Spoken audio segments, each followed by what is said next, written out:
నమస్తే. భగవద్గీతలో 11వ అధ్యాయం విశ్వరూప సందర్శన యోగంలో 27వ శ్లోకము.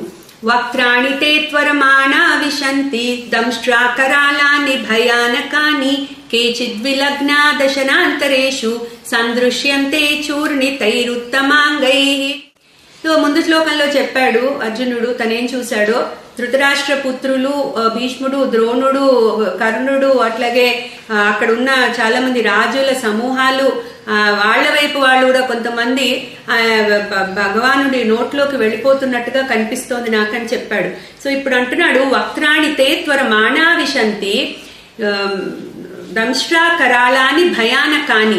సో నీ చాలా నీ నోళ్లలోకి ఎట్లా ఉన్నాయి ఆ నోళ్లు, భయంకరంగా కోరల్లాంటి పళ్ళు బయటికి వచ్చి భయంకరంగా ఉన్న ఆ నోళ్లలోకి వీళ్ళందరూ కూడా త్వరమాణా విశంతి పరిగెత్తుకుంటూ వెళ్ళిపోతున్నారు, నీ నోట్లోకి ఎంటర్ అవుతున్నారు, నీ నోళ్లలోకి తొందరపడుతున్నారు వెళ్ళిపోవడానికి. సో త్వరమాణా విశంతి, తర్వాత దంష్ట్రా కరాళాని భయానకాని. సో ఈ భయంకరంగా ఉంది ఈ సిచ్యువేషన్, ఈ సైట్ అంతా కూడా. సో భయంకరమైన కోరల్లాంటి పళ్ళు ఉన్న నీ నోళ్లలోకి వీళ్ళందరూ తొందరపడుతున్నారు వెళ్ళిపోవడానికి, పరిగెత్తుతున్నారు తోసుకుంటూ.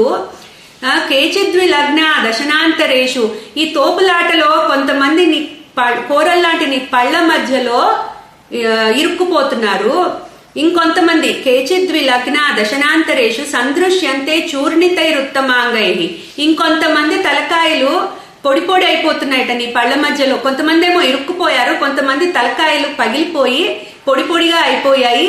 నాకు ఈ సైట్ ఇంత భయంకరంగా ఉంది చూస్తుంటే, అంటే ఫ్యూచర్ కనిపిస్తోంది అర్జునుడికి, ఎట్లా ఉండబోతోంది పరమాత్మ యొక్క ఆయన ఈ ప్రళయ కాలంలో ఎలా ఉంటుందో. సో అది చూస్తూ అర్జునుడు భయపడుతూ చెప్తున్నాడు, నేను ఇట్లాంటి సిచ్యువేషన్ చూస్తున్నాను అని. క్లీం కృష్ణాయ నమః.